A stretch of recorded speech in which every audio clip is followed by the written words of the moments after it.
Sarah Mitchell was serving coffee at Central Cafe in Manhattan when she saw him. An elderly French man, sitting alone at table 7, tears streaming down his face. She approached, asked in French if he was okay.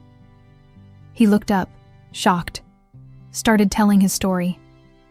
It was his 60th wedding anniversary, but his wife died 3 months ago. They'd saved for years to visit New York together. Now, he was here alone. Sarah forgot all protocol, sat down, listened, consoled him in perfect French for an hour. At table 12, a millionaire named James Bennett watched everything.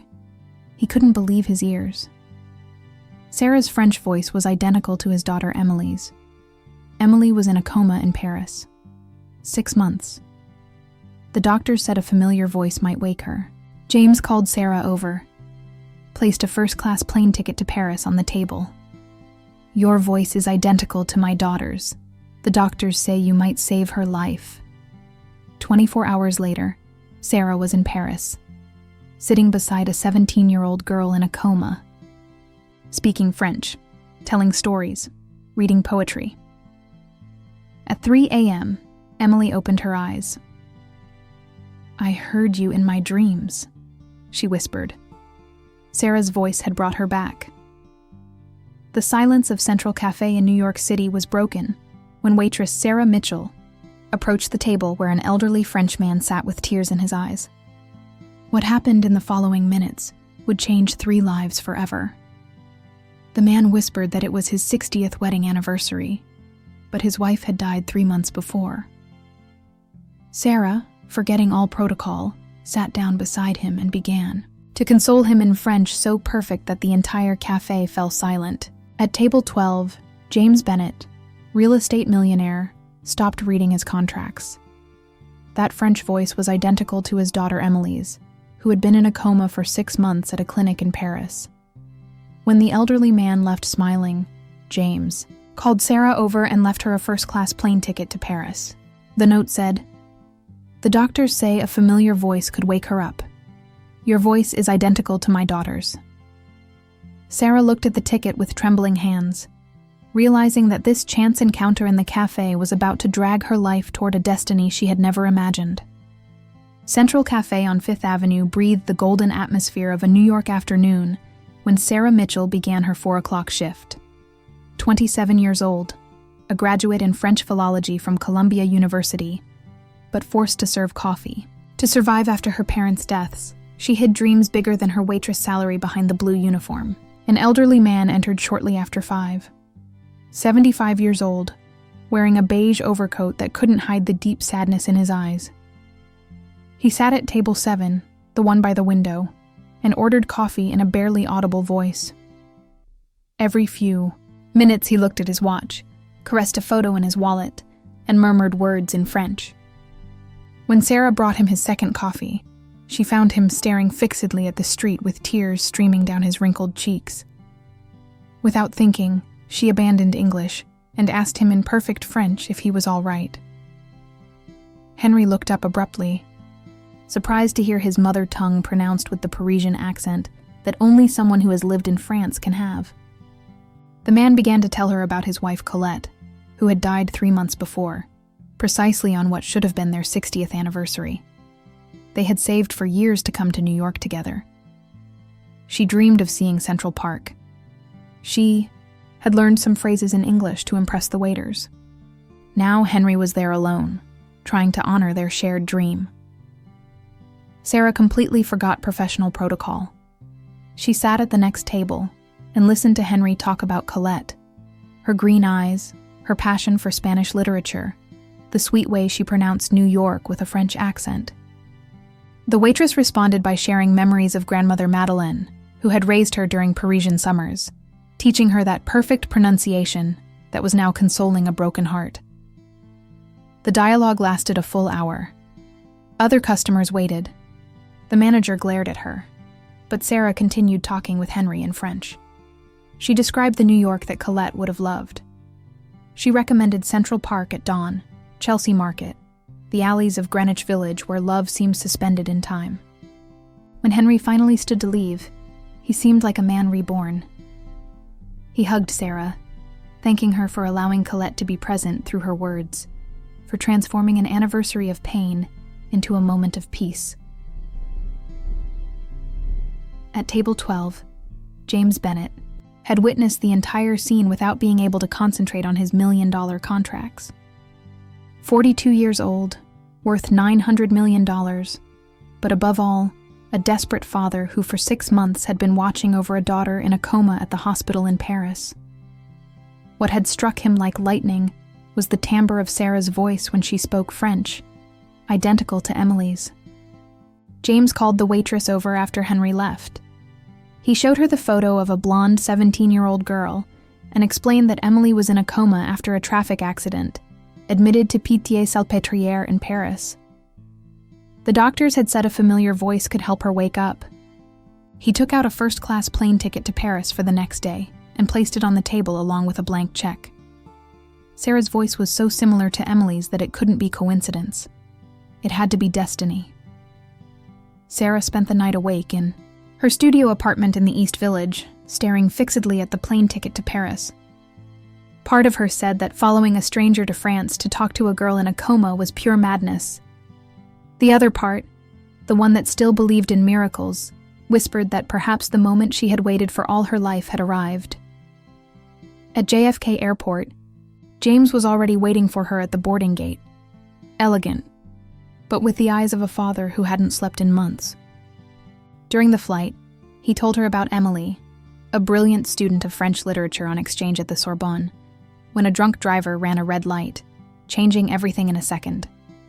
Physically, she was fine, but her mind had closed in on itself as protection from the trauma. Pitié-Salpêtrière Hospital stood majestic in autumnal Paris. Emily's room on the 5th floor was full of flowers and books, and the girl lay motionless among the machines monitoring every heartbeat. She really did have the blonde hair from the photo and an angelic face that the coma hadn't managed to ruin. Dr. Lefebvre explained to Sarah that they had tried every possible therapy. Emily reacted slightly to familiar voices, but never enough to wake completely. The only hope left was that a sufficiently familiar voice could call her from the darkness. Sarah sat beside the bed, delicately took Emily's warm hand, and began to speak in French. She told about the day in New York, the encounter with Henry, how French had become the language of her heart thanks to grandmother Madeleine. Her voice filled the silent room, melodious and incredibly familiar. After an hour, Dr. Lefebvre checked the monitors with an incredulous expression. Emily's brain activity had increased significantly. For the first time in 6 months, the girl's brain showed signs of true awakening. Sarah continued all afternoon. She read the verses of Verlaine that Emily loved. She told stories of secret Paris that only someone who lived there as a child knows. She spoke of lost and found dreams. Toward sunset, while reciting a poem about rain in the heart, she felt a slight pressure in her hand. Emily had moved a finger. James, who had kept vigil in silence for hours, jumped to his feet. Dr. Lefebvre came running and confirmed it was a very strong sign. Sarah had to stay there all night, keep talking until Emily woke completely. The night, in the Parisian hospital, stretched between hope and vigil. Sarah didn't move from the chair beside the bed, continuing to speak in French with the sweet voice learned from her grandmother. James had a folding bed brought in, refusing to move away from his daughter even for an hour. At 3 a.m, while Sarah whispered a story about the pigeons of Place des Vosges, Emily slowly opened her eyes, first confused, then increasingly lucid. The girl looked around, trying to understand where she was. When she saw her father, she whispered the word James hadn't heard in 6 months. Dad.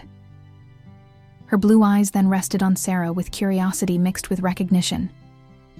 Emily said she had heard that voice in her dreams, a familiar voice calling her from the darkness, telling her beautiful stories.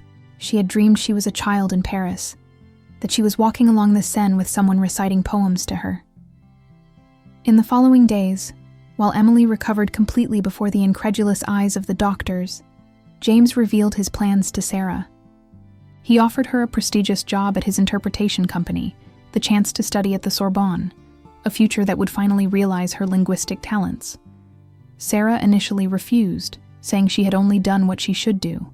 But Emily, still, weak but smiling, looked at her with sincere affection and told her she was already part of the family, the older sister she had always dreamed of having. In a week, Sarah's life changed completely. James kept every promise. Prestigious job, apartment in Paris, enrollment at the Sorbonne to specialize in diplomatic interpretation. But the greatest gift was discovering she had gained a family when she believed she had lost everything. 6 months later, Sarah was sitting in the garden of James's villa in Neuilly, watching Emily run with the dog across the lawn. The girl had recovered beyond all medical expectations, stronger and more determined than before. She had decided to study neurology to help other patients as she had been helped. James had kept every promise and more. Sarah worked as senior interpreter for Bennett Holdings. She traveled the world, finally using her talents. She studied at the Sorbonne, preparing a thesis on emotional bonds in the recovery of coma patients. But above all, she had found that family destiny had taken from her and now returned in a different form. On Sundays, they had lunch together, speaking in a mixture of English and French that had become their secret language. James treated her like a daughter, Emily like the sister she had always wanted. 3 people that a chance encounter in a New York cafe had united forever. One night, James revealed to Sarah that he had searched for Henry to thank him. They had discovered he was a former literature professor at the Sorbonne, now relocated to New York, where he taught French to neighborhood children. The man wanted to see Sarah again to thank her for giving him back hope to live. Emily proposed organizing a special meeting. She wanted to meet the man whose sadness had triggered the chain of events that had brought her back to life. Henry also deserved to know what miracle he had helped create with his tears in a New York cafe. 2 years later, Sarah walked through Fifth Avenue with confident steps, wearing the elegant suit of someone who had conquered the world of diplomatic interpretation. Her face, now framed by hair styled with refinement, radiated the confidence of someone who had transformed her dreams into reality. She had returned to New York to preside over the International Conference on Neurological Trauma and the therapeutic power of languages, but her heart led her toward a place that had marked her destiny. Central Cafe showed signs of renovation, new owners, modern decor, different atmosphere. But at table 7, the one by the window overlooking the street, sat a familiar figure that warmed her heart. Henry Dubois, now 77, was browsing a book of Spanish poetry with the concentration of someone who had found a new passion for life. The former professor looked up and his face lit up, recognizing the woman who had saved his soul on an afternoon of desperation. He stood with surprising agility for his age and hugged her as one hugs a found daughter. Henry had sold the Paris house full of memories too painful and had moved permanently to the American capital that Colette had dreamed of seeing with him. The man's transformation was as miraculous as Emily's. Henry taught French to children in the Greenwich Village neighborhood. He had published a memoir titled Colette in New York, A Love Beyond Death, which was becoming a bestseller in France. His American neighbors had adopted him as the grandfather every family would dream of having. Are you enjoying this story? Leave a like and subscribe to the channel. Now let's continue with the video. They invited him to Sunday dinners, included him in their children's birthdays. With an emotional voice, Henry explained to Sarah how he had understood that love never really dies. He had visited all the places Colette wanted to see: the Metropolitan Museum at sunset, the Brooklyn Bridge, the Statue of Liberty. At each site, he carried his wife's photo and told her what he saw, as if she were still there beside him. He had learned English with the same passion she had put into learning it, and now he spoke Shakespeare's language with a French accent that made everyone smile. But the biggest surprise came when Emily and James entered the cafe. The girl, now 22, walked with the grace of someone who has defeated death and emerged stronger. She had completed medical studies with highest honors, specializing in pediatric neurology, and was about to begin doctoral research on traumatic comas. Her blue eyes shone with the same intelligence as always, but now they also carried the wisdom of someone who has touched the abyss and returned. James appeared as transformed as the two women in his life. His face, marked by anxiety, had relaxed, The ruthless businessman had given way to a present father, who had learned to measure success in hugs and smiles rather than figures in balance. Sheets, the Bennett Mitchell Foundation for Coma Patients had already saved hundreds of lives throughout Europe, using the familiar voice therapy method that Emily and Sarah were perfecting. The meeting of the four was electrifying. Henry wanted to know everything about the daughter his tears had indirectly saved. Emily was curious to meet the man whose despair had triggered the chain of events that brought her back to life. James shook Henry's hands with infinite gratitude, repeating that without that afternoon of pain in the cafe, his daughter would still be a prisoner of darkness. Sitting around table 7, the one that had seen the miracle born, the four told how their lives had intertwined in increasingly surprising ways. Henry had begun translating Colette's diaries into French to include them in the book, discovering that his wife had always dreamed of adopting a Spanish girl. Emily had chosen to do her internship precisely at the hospital where the Foundation's patients were admitted, becoming their voice of hope. Sarah had developed a revolutionary protocol that used emotional vocal memory to wake coma patients. The conversation flowed between English and French, creating that linguistic musicality that had made everything possible. Henry showed them the manuscript of his second book, dedicated precisely to the story of their encounter, titled The Miracle of Table 7. Emily had written the foreword. James had financed translation into 8 languages. Sarah had provided linguistic consulting to keep the emotional poetry of each version intact. Before leaving the cafe, Sarah had an idea that moved everyone. She approached the new waiter, a 20-year-old young man with the dreamy gaze of someone still searching for his path, and left him a sealed envelope along with $500 in cash. Inside was a paper with instructions. When you see someone sitting alone at table 7 looking sad, offer them coffee on my behalf. Don't ask for explanations. Miracles are born from gratuitous kindness. The young waiter, struck by the solemnity of the request and the generosity of the gesture, promised he would honor that tradition. He didn't know he had become the guardian of a legend that would continue saving human lives, one link at a time, in an infinite chain of compassion. On the private jet crossing the skies between New York and Paris, Sarah sat beside her chosen family, watching the lights of the American capital disappear on the horizon. The luxury plane, which once would have seemed an unattainable dream, was now simply Bennett Holdings' means of transport for international travel. But it wasn't the material comforts that made her happy. It was the presence of Emily, studying neurology while browsing scientific journals, and James, working on foundation projects that bore both their names. Her phone vibrated with a message from Henry that made her smile.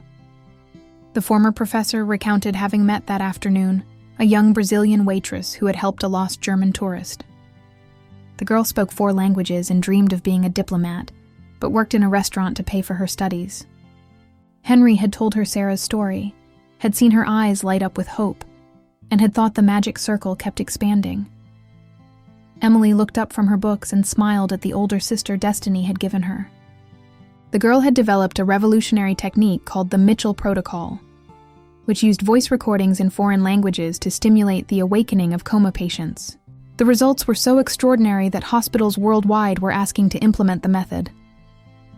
Emily had decided to dedicate her career to perfecting that discovery, transforming personal experience into scientific hope for thousands of families.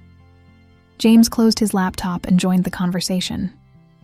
In the 2 years that had passed, the man had radically changed priorities and perspectives. He had sold half his real estate empire to finance brain trauma research. He had transformed 3 of his properties into free rehabilitation centers. He had learned that true wealth was measured in positive impact on others' lives. The Bennett Mitchell Foundation had become a European reference point with a waiting list of families hoping for the miracle that had saved Emily. The plane landed at Charles de Gaulle as the sun set over the City of Light. On the drive home, Sarah thought back on the incredible journey that had taken her from waitress with broken dreams to successful diplomatic interpreter. Her apartment in the 7th arrondissement, steps from the Sorbonne where she had completed her master's in diplomatic interpretation with highest honors, now often housed struggling foreign students. Sarah had established study scholarships for young people, from her same background, brilliant, kids forced into humble jobs to survive while pursuing their dreams. The following week brought news that filled the entire family with joy. Henry's book, The Miracle of Table 7, had become an international publishing phenomenon. Publishers from 17 countries had acquired rights. Profits would go to the foundation. Hollywood had already called for film rights. The story of the waitress who spoke French was inspiring millions of people worldwide. But the real miracle kept repeating itself every day in different forms. At Central Cafe, the young waiter Francisco had begun following Sarah's instructions. In 3 months, he had offered free coffee to 12 people sitting alone, listening to their stories, offering comfort in their language when possible. 2 of these encounters had already generated special connections. An English widow had found an adoptive American family. An elderly German man had begun teaching history to neighborhood children. Emily received letters from around the world from families of coma patients who had tried the Mitchell Protocol. A Russian father had recorded fairy tales in 12 different languages for his daughter.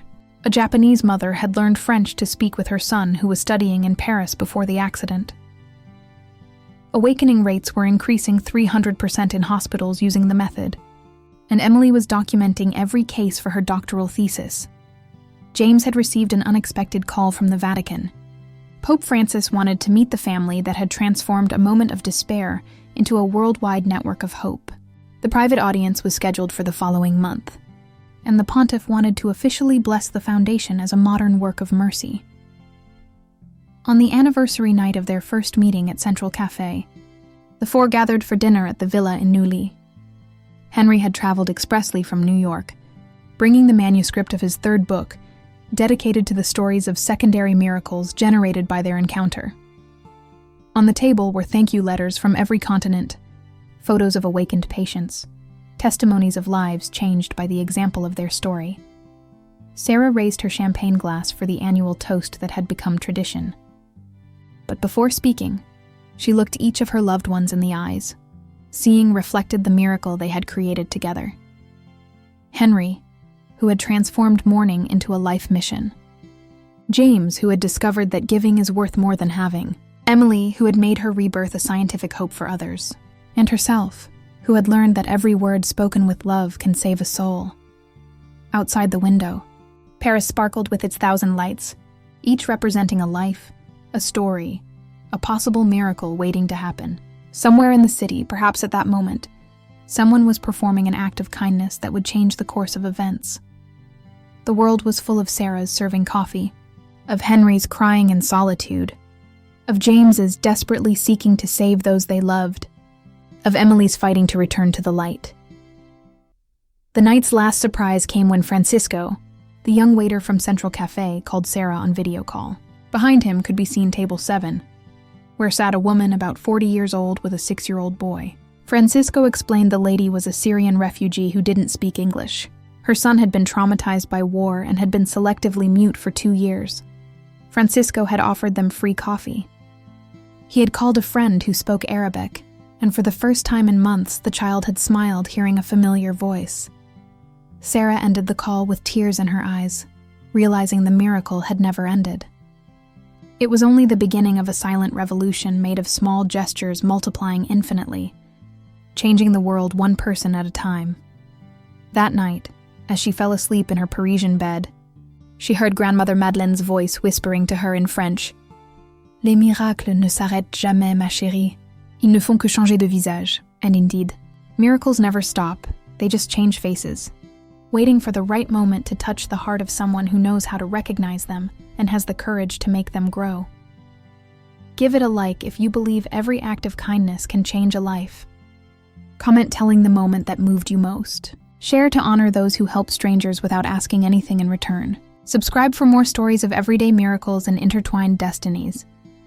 Sometimes a kind word is enough to save a life. Sometimes the family destiny gives us is worth more than the one we've lost. And sometimes the miracle begins simply by listening to the heart telling us to help a stranger.